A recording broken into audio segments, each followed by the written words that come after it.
Assalamualaikum warahmatullahi wabarakatuh. Selamat pagi, selamat siang, selamat sore, dan juga selamat malam. Yang terhormat Ibu Angela Bahyu Pertamasari selaku dosen pengampu mata kuliah Bahasa Indonesia serta teman-teman semuanya. Perkenalkan, nama saya Bintang Muhammad Rizky dengan NIM 192200966 dari kelas 198B01. Pada kesempatan kali ini, saya akan mempresentasikan hasil analisis kesalahan penulisan skripsi sebagai bagian dari pemenuhan tugas mata kuliah Bahasa Indonesia. Untuk studi kasus kali ini, saya menggunakan skripsi karya Fikri Fitrayana dengan NIM 17190075 dengan judul Penerapan Algoritma C45 untuk menentukan kepuasan pelanggan dalam kualitas pelayanan pengiriman barang. Studi kasus PT Nusantara Kart Semesta Cabang Kemanggisan. Dan juga sebagai dasar audit dan evaluasi, saya secara ketat mengacu pada pedoman penyusunan tugas akhir Universitas BSI tahun 2026 serta pedoman umum ejaan bahasa atau PUEBI. Berdasarkan hasil penelusuran, saya menemukan beberapa kekeliruan mendasar, mulai dari tata tulis, ejaan, hingga penomoran hierarki. Mari kita bahas kesalahan-kesalahan tersebut secara lebih rinci.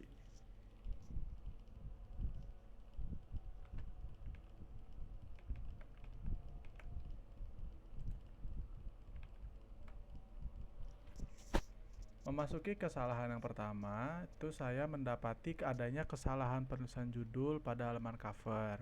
Terdapat frasa studi kasus PT Nusantara Kart Semesta Cabang Kemanggisan yang diketik menggunakan format title case, yang dimana penulis itu menulis studi kasus PT Nusantara Kart Semesta Cabang Kemanggisan menggunakan awalan huruf kapital pada kalimat penting.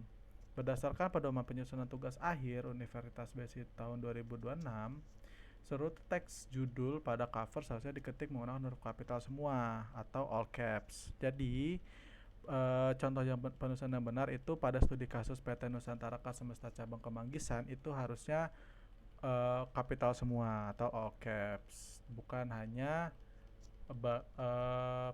huruf awal saja, seperti itu. Lalu lanjut ke kesalahan kedua, adanya huruf kecil di awal kalimat.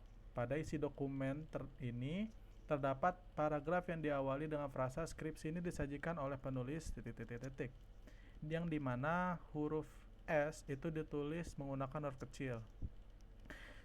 Hal ini menyalahi kaidah pedoman umum ejaan bahasa Indonesia atau PUEBI yang mewajibkan setiap awal kalimat itu dimulai dengan huruf kapital. Jadi untuk contoh penulisan yang benar itu adalah skripsi ini disajikan oleh penulis dengan huruf S pada kata skripsi itu menggunakan huruf kapital. Lalu yang ketiga itu adalah kesalahan penulisan judul tabel. Pada dokumen pada halaman ini terdapat tulisan judul tabel yang menggunakan awalan huruf kecil itu yang berada pada tabel 3.1 kata data huruf D itu menggunakan huruf kecil, dan kata hasil huruf H itu menggunakan huruf kecil, dan pada tabel 4.1 kata data huruf awalan D itu menggunakan kata kecil. Padahal ketentuan pedoman UBSI 2026 itu mengatur bahwa judul tabel harus diketik dengan tata tulis standar judul, yakni setiap awal kata menggunakan huruf kapital kecuali untuk kata hubung. Jadi pada tabel 3.1 kata data dan hasil itu harus berawalan huruf kapital, huruf D dan juga huruf H. Dan pada tabel 4.1 itu kata data itu harus menggunakan awalan huruf kapital. Lanjut untuk kesalahan yang keempat,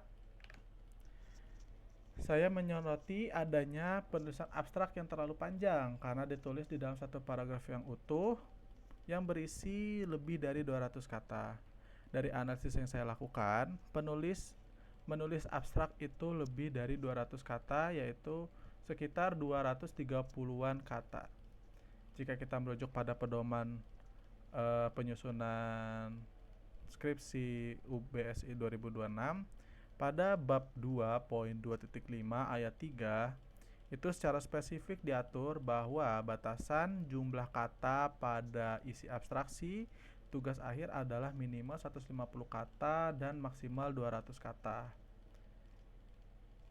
Lalu kesalahan kelima masih dalam bagian abstraksi, tapi ini pada halaman abstrak berbahasa Inggris. Bisa kita lihat di sini, judul pada abstrak bahasa Inggris itu masih menggunakan kata abstrak dalam bahasa Indonesia. Seharusnya untuk menjaga konsistensi sesuai halaman itu mengubah kata abstrak dalam bahasa Indonesia menjadi abstrak dalam bahasa Inggris, yaitu abstract, agar selaras dengan standar penulisan ilmiah. Lanjut ke kesalahan keenam, itu adanya kesalahan ejaan pada subbab 2.1.2. Di sini kata decision itu menggunakan huruf U, yang seharusnya dalam bahasa Inggris decision itu menggunakan huruf O. Jadi diubah menjadi O, jadi decision. Seperti itu. Lalu selanjutnya itu adalah kesalahan ketujuh, masih dalam istilah asing. Tapi istilah asing di sini itu tidak dicetak miring. Pada kata data mining itu seharusnya menggunakan cetak miring. Itu mengacu pada pedoman itu secara tegas mewajibkan seluruh istilah asing termasuk yang berada dalam tanda kurung untuk menggunakan format italik tanpa terkecuali. Jadi di sini data miningnya itu harusnya menggunakan format cetak miring. Kesalahan ke-8 itu adanya typo beruntun pada analisa algoritma C45. Di sini kata pengiriman dan juga kata pelayan itu terjadi typo, yang dimana kurangnya satu huruf pada kata-kata tersebut. Jadi untuk contoh penulisan yang benar itu pada kata pengiriman itu seharusnya adalah pengiriman, dan juga untuk kata pelayan itu seharusnya pelayanan. Seperti itu. Lanjut ke kesalahan ke-9, itu adalah kesalahan ejaan dan huruf kecil di awal kalimat. Nah, untuk huruf kecil di awal kalimat itu seperti kesalahan nomor 1, itu adanya huruf kecil di awal kalimat untuk menyeimbangkan harapan pelanggan. Nah, pada pembenaran atau penulisan yang benar huruf kecil di awal kalimat itu seharusnya kata untuk menggunakan awalan huruf kapital di huruf U-nya. Dan juga ada kesalahan ejaan yang dimana di sini kesalahan ini itu ada pada metode algoritma. Secara tata bahasa itu salah. Seharusnya penulis konsisten menggunakan istilah baku bahasa Indonesia seperti metode algoritma. Jadi metode algoritma ini agar konsisten itu menggunakan metode algoritma atau diubah menjadi metode algoritma. Lalu kesalahan yang terakhir atau kesalahan ke-10 itu ada pada penomoran subbab. Di sini saya menyoroti adanya kesalahan penomoran subbab. Itu terjadi pada bab 2, adanya pengulangan nomor hierarki yang sama persis sebanyak 3 kali, yaitu 2.1.2 kualitas pelayanan, 2.1.2 data mining, dan 2.1.2 pohon keputusan. Hal ini melanggar ketentuan pedoman penyusunan TA UBSI 2026 pada bab 2.2.6 yang menyatakan bahwa hierarki penomoran tidak boleh diulang dan harus berlanjut secara berurutan. Jadi contoh yang benarnya itu adalah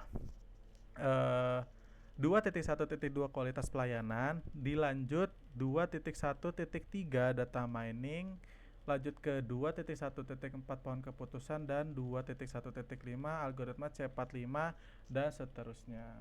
Seperti itu. Baik, dari hasil analisis ini dapat disimpulkan bahwa konsistensi tata tulis dan kepatuhan itu tata tulis dan kepatuhan terhadap pedoman akademik. Dalam hal ini itu pedoman penyusunan TA UBSI 2026 serta ketelitian dalam penerapan PUEBI sangatlah penting. Kesalahan yang terkesan sederhana seperti penggunaan huruf kapital, format teks, hingga penomoran nyatanya dapat mengurangi nilai profesionalitas dalam sebuah karya ilmiah. Demikian pemaparan hasil analisis kesalahan skripsi dari saya.